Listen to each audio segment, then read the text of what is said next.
You know, like for me personally, I value my time. Whenever someone says, hey, you want to do this? I think about like what it's going to cost me to do that. And sometimes I'll be like, yeah, you know, like things I love. Like we've hung out. Sometimes we've gotten hookah. We've played basketball. Right. Love stuff like that. I'll waste time for that. It's not really a waste of time because I'm enjoying it. It's giving me like dopamine, like, right? Like in a healthy way. But hey, you want to like have lunch? I'm like, it's a fucking Wednesday, middle of the day, money making time. You want to have lunch right now? No, get away from me. You have to like assess like, is this worth your time? Because time is money at the end of the day. They say that and people, for some reason they hear it, but they can't piece it together in their head because they have no way to like, most people sell their time for too little.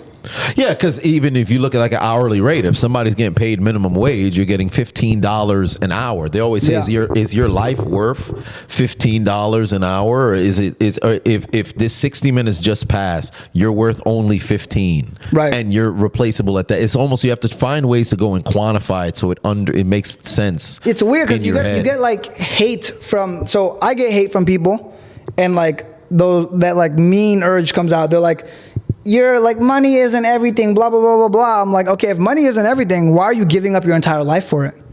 If money wasn't everything, why are you sacrificing 40 hours a week to go get it? If money wasn't everything, like, motherfucker, I can buy you right now. You have a price on you. You're working a job making $20 an hour. I can literally fucking buy you. I can make you my slave for $20 an hour, which is crazy. It sounds harsh, but it's true. So how are you going to say money isn't everything when a person can buy you for a monetary value? No one could buy me. I mean, people can buy me, but it's going to be a lot more. Right. You know, you're looking at everybody's got a price. Like not everybody. For like the Elon $1 million Musk, man. You can't buy Elon Musk. Well, yeah, fair enough. That's like a big thing. But so it's like, yo, you can't, like, it's a lot harder to buy me than it is to buy you. So you can't say money isn't everything when you're sacrificing your entire life for money. You know, that's just the way I see it. It's one of those things where time and money have a weird thing, and in order to get rich, you just have to combine the two and realize they're the same thing. Right. Money is just compressed time. Yeah, that's a great way to put it. That's a very great way to put it, because I think a lot of people find themselves struggling with that. Like, it's like, all right, well, you know, I have the time, or I should say you don't have the time. You're just now getting the money. And then the rush that you get from getting the money puts you in a situation where, like, I don't want to let this go.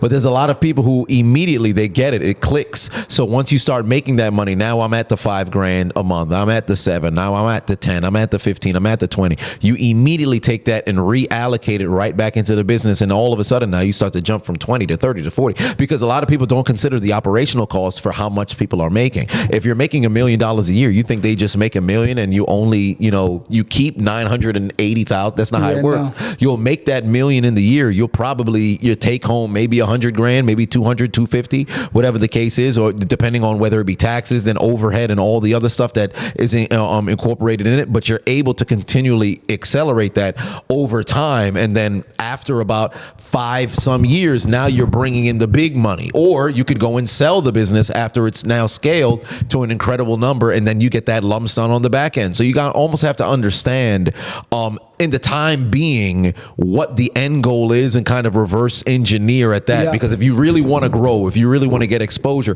you can't do that without getting in front of a new audience. Yep. Per se. So you want to be in a situation where you can now outreach and put the money into different sort of places and truly take a step back from a bunch of different things. Email, you can't go and you'll be the best emailer out there if you're constantly taking phone calls. Facts. Or you're constantly recording videos and having to do the underwriting or whatever. You can't go out there and be the best, you know, producer or content creator if you're constantly having to deal with the sales and all the other stuff that's going on. So you have to find ways to incorporate other people into things. This is the way I look at it. This is the way it works, how it should work. If you want to get rich, this is literally the formula when it comes to time and money.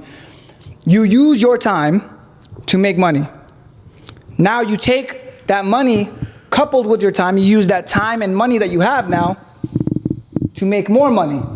Right? So you use your time to make money, you use your money and time to make more money, you use that money to buy more time, use that time to make more money, use that money to buy more time, use that time to make more money, so on and so forth, until you have all the money. You have a ton of money that you have enough to buy all of your time back. And that number, in order to buy all of your time back, realistically, if I wanted to, I could work maybe an hour or two a day, make $100,000 a month, $150,000 a month. that number's somewhere around like $70,000 to $100,000 a month. You can buy all of your time back. Right. And have everything running relatively on autopilot. But until you get there, it's just a constant cycle of like time and money. Like when I say use your time to make money, go use your time, get a job, make some money. I don't know, it could be anything. I'm gonna work at Starbucks. I'm gonna edit videos for entrepreneurs. I'm gonna, anything, clean houses, do lawns, whatever. Use that time to make money. Great, I've saved $5,000. Let me take this $5,000, let me learn a skill that's gonna allow me to multiply how much I can make on my time. So now I know how now I know about cameras so I can get paid more because I invested in a camera. Now I have a good camera quality. I have a setup like David, which allows me to make more with my time, right? Now I can make more money. Now that I have more money and more time, I can get even better. I can find more people. I can hire someone to help me find more clients. Right. So now David, a producer with the cameras, now he's setting up, after this, he's going to set up somewhere else and he's making more money, and setting up somewhere else and making more money. So now he's making more money. He's like, great, now that I have all this money, let me buy more of my time. I'm gonna hire someone else to set up for me. So now he hires someone else to come set up cameras for him while he's doing another job over there. So he's doubling his income, making more money, spending that money to get more of his time back, et cetera, until eventually he owns a massive production company.